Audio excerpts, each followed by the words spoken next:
Friends, మీ అందరికీ కూడా శుభం జరగాలని కోరుకుంటూ మార్గశిర లక్ష్మీ వారాలు శుభాకాంక్షలతో మరో కొత్త వీడియోతో మీ ముందుకు వచ్చేసిందండి మన ఛానల్. మార్గశిర మాసంలో వ్రతం చేసుకునేవారు అంటే మార్గశిర మాసంలో అంటే గురువారాలలో లక్ష్మీ వారాలుగా మార్గశిర లక్ష్మీ వారాలు వ్రతం చేసుకుంటారండి. ఆ వ్రతం చేసుకునే వాళ్ళు తప్పకుండా వ్రత కథ చదవడం లేదా వినడం కానీ చేయాలి. పూజ అయిన తర్వాత మనము ఈ కథ వింటే కానీ మనకి ఈ పూజా ఫలితం పూర్తిగా దక్కుతుంది. ఈ కథను చదివేవారు కానీ లేదా చదవడం రాని వాళ్ళు వింటూ అయినా సరే ఇది చేసుకుంటారు. అలా మనము వ్రత కథ ప్రారంభించే ముందు కొన్ని అక్షింతలు చేతిలో పెట్టుకొని చదవడం ప్రారంభించాలి. మార్గశిర లక్ష్మీవార వ్రత కథ ప్రారంభము. పూర్వము కళింగ దేశమందు ఒక బ్రాహ్మణుడు కలడు. అతనికి సుశీల అని ఒక కూతురు కలదు. ఆమెకు చిన్నతనమున తల్లి చనిపోయినందున సవతి తల్లి పిల్లను ఎత్తుకోమని చెప్పుచు కొంచెం బెల్లం ఇచ్చేది. ఆ సుశీల సవతి పిల్లలను ఆడించుచు ఇంటి వద్ద సవతి తల్లి మార్గశిర లక్ష్మీ పూజ చేయుట చూసి ఆమె కూడా మట్టితో మహాలక్ష్మి అమ్మవారిని చేసి జిల్లేడు పువ్వులతోనూ ఆకులతోనూ పూజ చేసి ఆడుకోమని ఇచ్చిన బెల్లం నైవేద్యంగా పెట్టుచు ఆడుకునేది సుశీల. ఇలా కొన్నాళ్లకు సుశీలకు వివాహం అయింది. అత్తవారింటికి పోవుచు తాను తయారు చేసుకున్న లక్ష్మీదేవి మట్టి బొమ్మను తీసుకొని వెళ్ళిపోయింది. అలా వెళ్ళిన వెంటనే కన్నవారు నిరుపేదలు అయిపోయినారు. ఈమె ఇంట మహదైశ్వర్యము అనుభవిస్తున్నారు.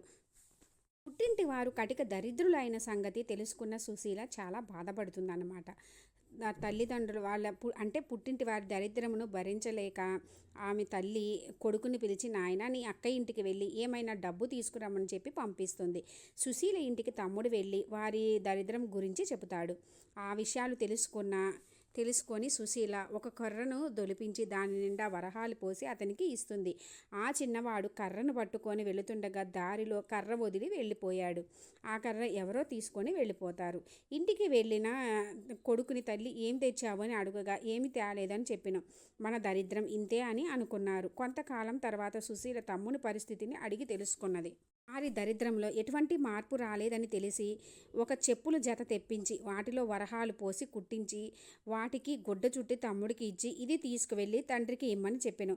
సరే అని తీసుకువెళ్ళి మార్గమధ్యలో దాహం వేసి ఒక చెరువు గట్టును చెప్పుల మూట పెట్టి నీరు తాగి వచ్చేసరికి ఎవరో వాటిని తీసుకొని వెళ్ళిపోయారు. జరిగిన విషయం తల్లికి చెప్పాడు.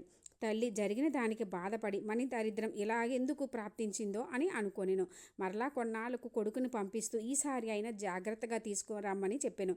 అక్కకు పరిస్థితి ఇదివరకు ఉన్నట్టే ఉందని చెప్పాను. అప్పుడు సుశీల ఒక గుమ్మడి పండు తెప్పించి తొలిచి దాని నిండా వరహాలు నింపి ఆ పండు అమ్మకి ఇమ్మని చెప్పింది. సరే అని తీసుకువస్తుండగా సాయం సమయంలో ఒక చెరువు వద్దకు వచ్చి దాన్ని గట్టు మీద ఉంచి సాయం సంధ్యా వందనం చేస్తూ ఉన్నాడు. ఇంతలో ఒక బాటసారి పండు బాగుందని పట్టుకొని వెళ్ళిపోయాను. ఆ కుర్రవాడు గట్టు మీదకు వచ్చి పండు వెతకగా పండు లేదు. ఏం చేసేది లేక ఇంటికి వెళ్ళాడు.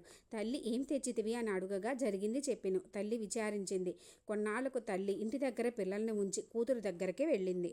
తల్లిని చూసి సుశీల వారి దరిద్రమును తెలుసుకొని చింతించి మార్గశిర లక్ష్మీవారం నోము నోచిన ఐశ్వర్యం వచ్చునని తలచినది.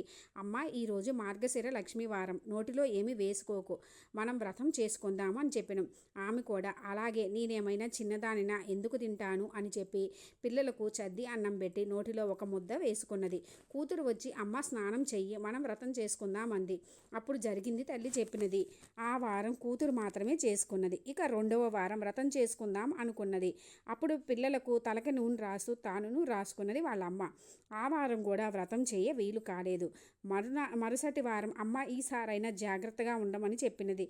పిల్లలకి తల దువ్వుతూ ఆమె తల దువ్వుకొని వ్రతం చేయలేకపోయింది. కూతురు మాత్రమే చేసుకున్నది.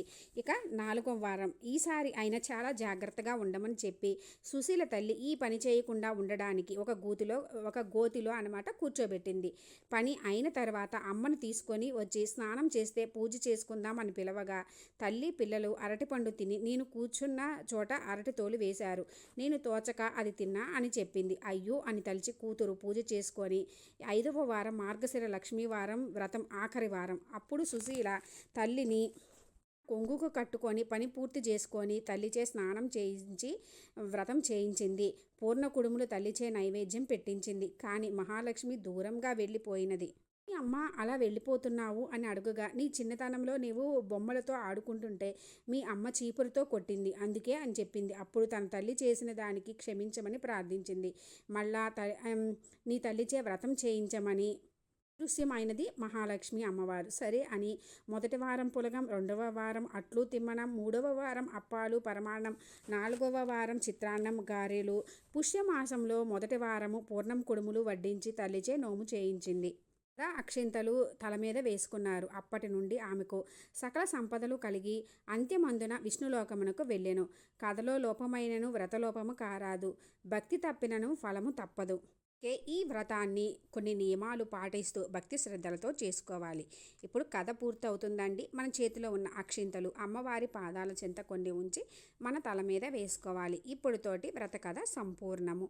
మార్గశిర లక్ష్మీ వారాలు పూజ ఎలా చేసుకోవాలి, వారం ఏమి నైవేద్యం సమర్పించాలి, ఇంకా ఏమి నియమాలు పాటించాలి, ఇలా ప్రతి ఒక్క విషయం కూడా క్లియర్గా నేను అప్లోడ్ చేసిన వీడియో ఉంది ఫ్రెండ్స్. అది ఎండ్ స్క్రీన్స్లో డిస్క్రిప్షన్లో ఇస్తాను. మీకు ఇంట్రెస్ట్ ఉంటే విజిట్ చేయండి. నా ఈ వీడియో మీకు కొంచెమైనా యూజ్ అయినట్లు అనిపిస్తే లైక్ చేయండి, షేర్ చేయండి, కామెంట్ చేయండి, సబ్స్క్రైబ్ చేసుకోండి. పక్కనే ఉన్న బెల్ ఐకాన్ క్లిక్ చేసినట్లయితే నేను అప్లోడ్ చేసిన ప్రతి వీడియో కూడా మీకు నోటిఫికేషన్ వస్తుంది ఫ్రెండ్స్. మార్గశిర మాసంలో వచ్చే గురువారాలు అంటే లక్ష్మీ వారాలలో అమ్మవారిని భక్తి శ్రద్ధలతోటి నియమాలు పాటిస్తూ పూజించుకొని ఆ అమ్మ అనుగ్రహంతో మీకు అన్నింటా విజయం చేకూరాలని కోరుకుంటున్నాను ఫ్రెండ్స్. Thanks for watching.